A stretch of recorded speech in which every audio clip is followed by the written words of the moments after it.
In the Bible, we hear about the golden calves, but it doesn't say specifically what they were or why people worship them.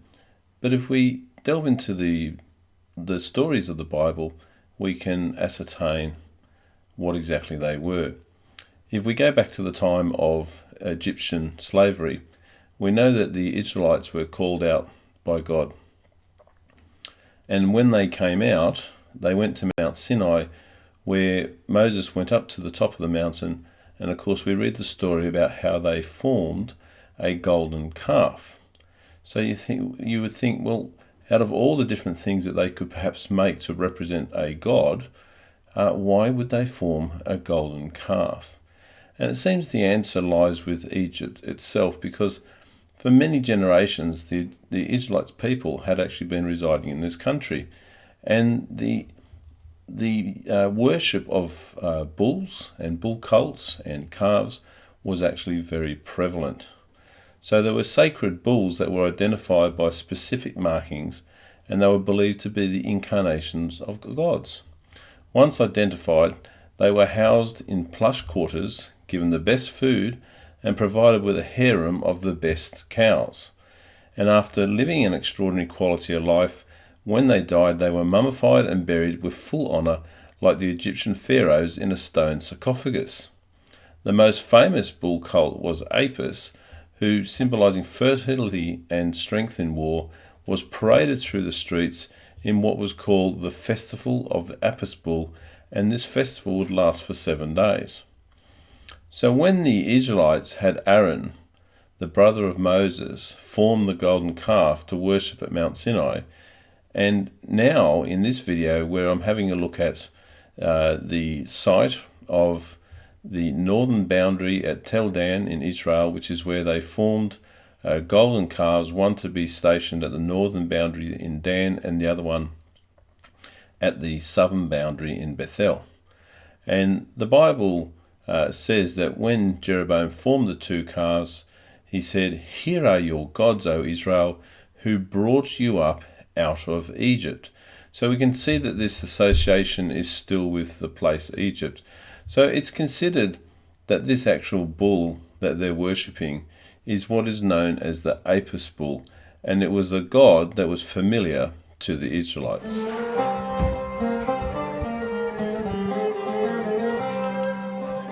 So let's enter into the story. In the time of King Solomon, who died in 931 BC, everything began to change. The kingdom of Israel entered into a period of mourning. Buried by dusk on the same day, the family of Solomon and those close to him were provided a special meal of condolence afterwards. Those in attendance remained in the palace for a week to pray and share readings from the Torah. Memorial candles were lit and replaced time and again. The people of Israel also mourned the loss of their king. Many took to the streets, wailing and weeping. It was not uncommon for the men to tear their garments from top to bottom. Some would roll in the dust, while others took to shaving their heads and putting ashes or dust on their scalp. There were no celebrations, and no man went to work. After a concentrated 7-day period of mourning passed, the people of Israel were less vocal and emotional, but the mourning continued for a full 30 days. Envoys came to Jerusalem from many nations to express their condolences to Rehoboam, for Rehoboam was the son of King Solomon, who was put on the throne to reign following his death. He was the eldest son of Solomon and the next heir. But unlike his father Solomon and his grandfather David, the Lord did not appear, nor talk to, nor anoint Rehoboam as the next king. The people of Israel knew the regulations that needed to be fulfilled by their kings. Solomon had started his reign building the house of the Lord, deliberating over his people with unsurpassed wisdom, and leading them through a time of peace, wealth, and prosperity. But as the years passed and he accumulated many foreign wives and concubines, he turned away from the Lord and did not keep his covenant or decrees. He turned his heart to the worship of foreign gods and did evil in the eyes of the Lord. When it came time for Israel to make Rehoboam king, It was not a democracy, and there was no right to an election, for the God had promised David perpetual sovereignty. But if Rehoboam was to rule, they wanted to restore the terms to which he was subject as their constitutional king. Aliens, that is, non-Israelites or foreigners, had always been used as conscripted labour to fulfil projects of construction. Adoniram, son of Abda, had been appointed to be in charge of these projects, and those were forcefully conscripted to work on them. But when the supporting terraces and the gap in the wall of the city of David was being built, Solomon raised the labour force from the house of Joseph, which included the tribes of Ephraim and Manasseh. In obedience to their king, the men from the house of Joseph were obliged to fulfill the task assigned to them, but this did not mean they were happy to do so. Amongst the murmurings of a dissatisfied people was an official of Solomon, a young man of standing called Jeroboam, son of Nebat. As the men from the house of Joseph toiled at their work, it was obvious to Solomon that they were performing poorly, so he appointed Jeroboam to be in charge of them. Fully aware of the unpopularity of Solomon among his people, when Ahiah, the prophet of Shiloh, met Jeroboam and said God had chosen him to rule over the 10 tribes of Israel, he must have assured his men all would be well, as he had been appointed their next king. The murmuring men must have spoken what they knew. Solomon learnt the subordinate God appointed was the official he had appointed in charge of them. Perhaps thinking he could stop God from tearing away the 10 northern tribes from his son Rehoboam, Solomon tried to kill Jeroboam, but he escaped to Egypt. Rehoboam knew God's plan and the discontent of the northern tribes of Israel. Now his father had died, and the people from the 10 northern tribes, especially those from the house of Joseph, were well aware of the prophecy given by the Ephraimite Ahiah of Shiloh. He had reason for concern. Many years earlier, when Jacob gave his blessing before he passed away in Genesis chapter 49, the tribe of Judah had been set apart from the other tribes. And it was said that your father's sons will bow down to you, in verse 8. When David first became king, he became the king of Judah, his own house or tribe, before he became the king of Israel. When God asked David to count the fighting men, he said, "Go and take a census of Israel and Judah." This can be read in 2 Samuel chapter 24, verse 1. There had always been a distinction between the house of Judah and the house of Israel, none more so than now. The tribe of Judah would remain loyal to the house of David, but Rehoboam needed to go to the northern tribes of Israel and have their loyalty if he was to be king over all Israel like his father. Rehoboam went to Shechem, for all the Israelites had gone there to make him king. This is read from 1 Kings chapter 12, verse 1. Rehoboam travelled north through the hill country from Jerusalem to Shechem. He was expected to be anointed king of Israel by his people, but when he arrived, instead of rejoicing, there was barely a murmur. In fact, there was barely anyone there. Jeroboam, son of Nebat, had been living in Egypt ever since Solomon found out he was a subordinate that the Lord said would receive the kingdom that was to be torn out of his own son's hands. When news of King Solomon's death reached him, he immediately packed and travelled up the way to the land of the Philistines, which was the coastal highway skirting the eastern end of the Great Sea, which we know today as the Mediterranean. He returned to his home in Zeradah in the territory of Ephraim. The people of Israel, not those from the tribe of Judah, were aware of the prophecy given by the Ephraimite Ahiah of Shiloh. When Solomon's son Rehoboam went to Shechem, the place where Joseph's bones were buried, the Israelites heard that Jeroboam had returned home from Egypt, so they sent for him.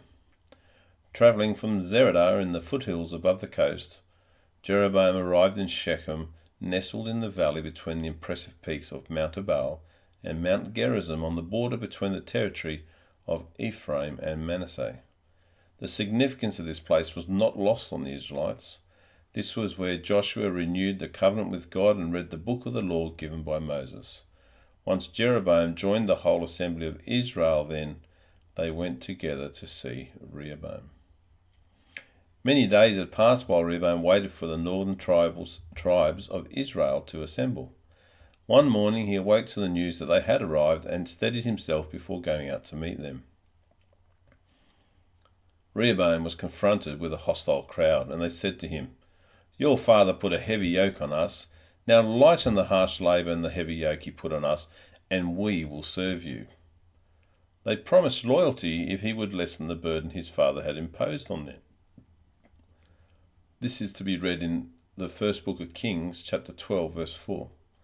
Lacking his father's wisdom, however, Rehoboam asked the people to leave and return in 3 days. He wanted to consult the advice of the elders who had served his father.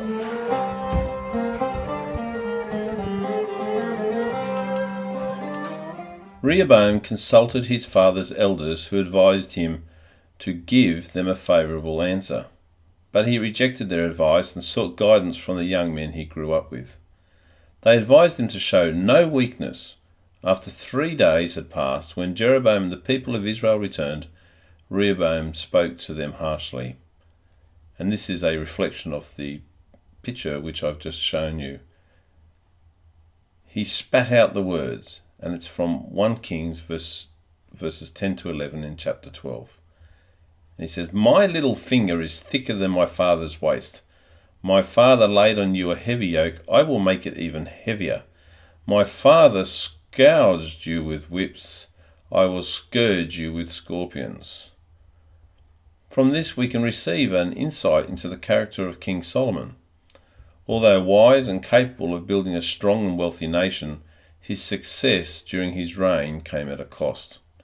He had imposed heavy taxes on his people.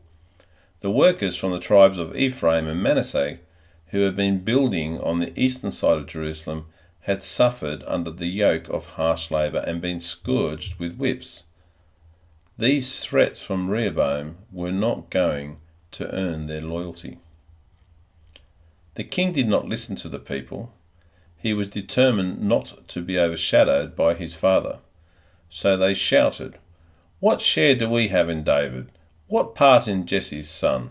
To your tents, O Israel! Look after your own house, O David."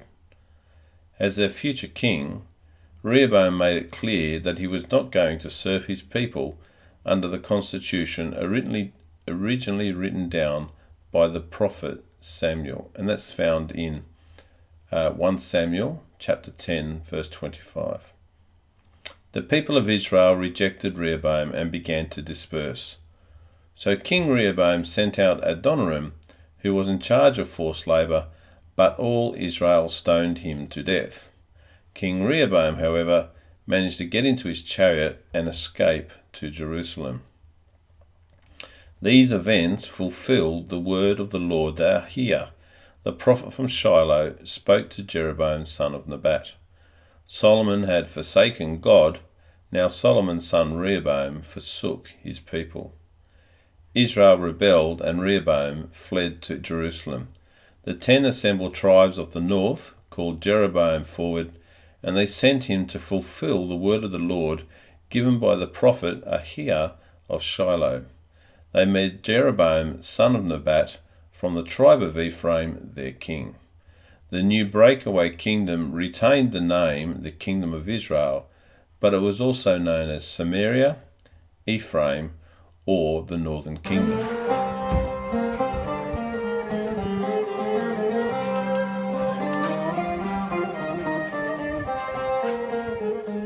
So King Rehoboam finds himself in quite a predicament.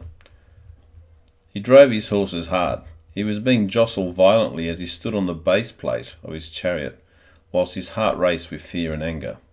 The fear for his own life was tangible as he recollected the sickening thuds of the stones as they struck Adoniram. He believed he was next if he hadn't escaped rapidly.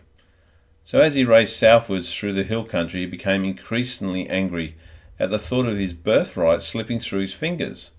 In spite of everything, he was the son of King Solomon and was determined that he should be the next king to rule over all of Israel. Sweaty and caked in dust, Rehoboam arrived back in Jerusalem and wasted no time in mustering all able-bodied men from the house of Judah and the house of Benjamin. Messengers were sent out to cities, towns, and villages, and an army of 180,000 men was raised. He intended making war against the house of Israel to regain control, but the Lord sent a man of God called Shemaiah to give his word. The prophet told Rehoboam and the men of Benjamin and Judah not to fight against their own people, and God ordered them, "Go home, every one of you, for this is my doing." This is read from 1 Kings chapter 12, verse 24.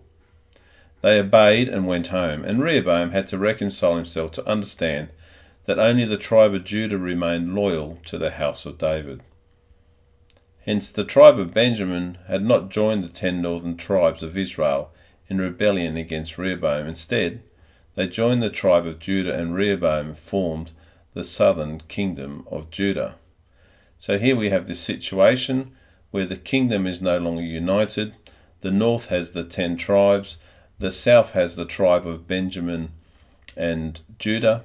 The former tribe of Simeon, which was within the boundaries of the tribe of Judah, has actually already been absorbed.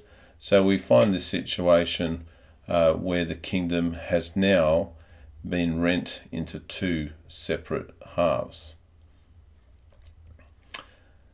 So, being the new king of Israel, Jeroboam I, as he was known, went about fortifying Shechem as his capital in the north. But he believed that the people of Israel would give their allegiance to Rehoboam and kill him if they were to go to Jerusalem to offer their sacrifices to the Lord. So we have this situation where once a year, all of God's people were obliged to go to Jerusalem at the time of the feast, and they were to bring their annual sacrifice, the sacrifice that was their reminder of sin. And as such, Rehoboam was a threat still. So Jeroboam decides that he needs to seek some advice, and upon that advice he forms 2 golden calves, and he said to his people in the first book of Kings, chapter 12, verse 28, "It is too much for you to go up to Jerusalem. Here are your gods, O Israel, who brought you up out of Egypt." Jeroboam set up an altar and a high place for one of the golden calves at Dan in the northern extremity of his kingdom, and the other he set up at Bethel in the southern extremity of his kingdom. He also built many other shrines throughout his kingdom in various high places, and overlooking the Levites, he appointed many different kinds of people to serve as priests. He then instituted a festival to fall on the 15th day of the 8th month of every year, to offer sacrifices on his altars, like the festival for the Feast of Tabernacles held at the Temple of Jerusalem in Judah. When this day came about the first time, Jeroboam led by example and offered sacrifices on the altar at Bethel, and in this way he became renowned as the man who made Israel sin. So at this point in the journey, we come to this stage where the kingdom is being separated. The man who was appointed to rule the northern kingdom of Israel has already walked away from God immediately. King Rehoboam, who went to attack those from the northern kingdom, was told not to. And so we see the consequences of the sin of King Solomon. King Solomon, like all other Israelites when they went into the land originally, were told not to intermarry, and he did. And as a consequence, he allowed those idols, those foreign gods, to be worshipped in the land, which God said must not happen. Of course, at these foreign gods, children were being sacrificed, amongst many other horrific things. This was abominable. And yet Solomon permitted this to happen. In fact, not only permitted it to happen, but he in fact built the very altars and high places in order for this to take place. You can imagine how angry God was. So as a consequence of this, his kingdom is rent asunder, it's torn into 2, and King Jeroboam is empowered to have his own kingdom. As soon as he receives the kingdom, instead of honouring God, He sets up altars at the north and southern boundaries of the kingdom and tells his people that they now are to go and worship at these places. So at this point in time, I'm going to take you to two videos that I produced in Israel, and they're filming at the actual high place and where the altar was in the northern tribe of Dan at the northern boundary. So it's quite extraordinary. So in this video coming up, you will see the actual size of the altar, which is extraordinarily huge. It's taller than a grown man standing up. You can imagine them sacrificing these bulls, for example, on these altars, very large animals. So there would have been a considerable size required. Beside the altar, there is a series of rooms which I discovered that were there to hold all the implements and the various things that they needed in order to run the altar and the sacrifice. And above there behind, there's a set of stairs where you can see some people sitting on. And in fact, on top of that platform is actually the high place. So this is the actual temple itself. Extraordinarily, you can go to Israel this very day and you can see this place. I was quite astounded at what I saw. I found it incredible that I could still go there after so many years and see this very place that was actually built at the northern boundary. So I'm about to put on those videos, so please enjoy them. I hope this lesson and this teaching has been helpful for you. We get to learn a bit about the background of why the kingdom was formed. We get to learn why King Jeroboam built these altars to keep his people separate from those of King Rehoboam in the south. We get to find out why they were sacrificing what they were called to the golden calf. And this, of course, I believe has come as a result of their time in Egypt, where the golden calf was in fact a sacred animal. And this is what the people knew from their time down there. So please enjoy. This is Pastor Paul. I pray you've enjoyed, and I look forward to your company on another occasion. And here we are. One of the places I was looking to see. This is the northern boundary of the kingdom of Israel. So when the two kingdoms separated, so King Solomon's son Rehoboam, when he first started, and they separated into two kingdoms, they retained the two tribes, became the kingdom of Judah. The other 10 tribes became the northern kingdom of Israel. At the north and southernmost tips of that kingdom, King Jeroboam I, he put two altars into place where he constructed an altar with a golden calf on it.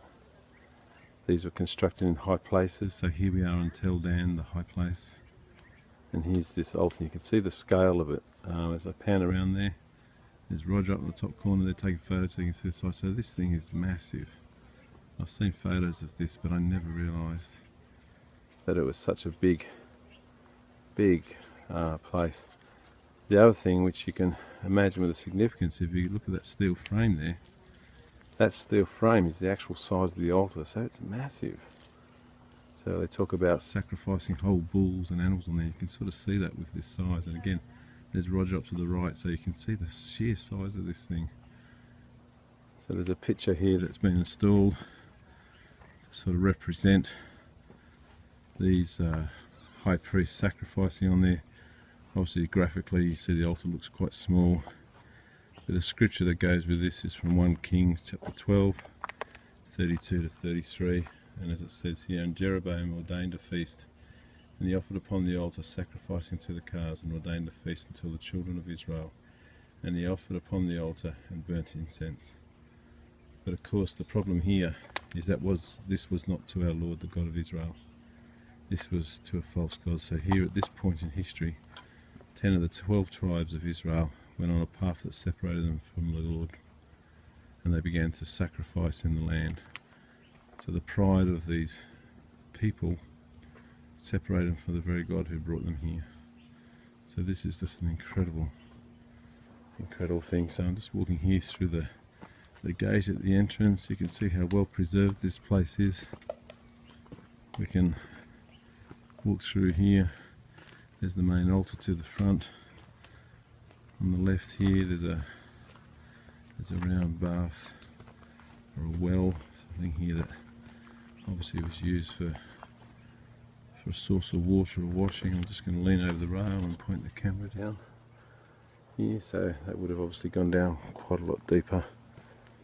You can see the side wall here as it goes down, and then we're basically going to walk up here onto the platform where the altar itself sat.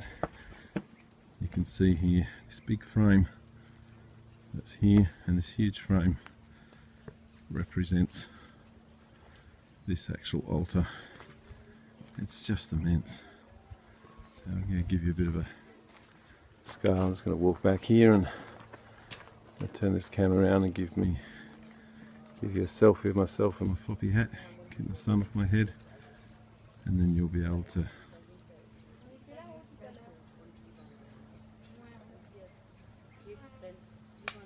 no, it's taking still shots, so I'm wrong there. My newfound abilities with this with the iPhone, still learning. Anyway, so there's a huge frame. See that gentleman in the background? Looks tiny. So this thing is just this immense size structure that we're seeing here. You can see the steps at the back, so the people would have been sitting at the back there looking down, or stepping up to another platform area. They walk through and out the side off the sort of temple, off the temple floor, and go up the sides. You can see all these dressed blocks. So this is remarkably well preserved here. Coming back there through the entrance, so you've sort of got the outside wall, and you've got this inside wall section with the altar itself. So walk around. Get a sense of the scale of this thing, just incredible. So here we are again, still at the Tel Dan altar.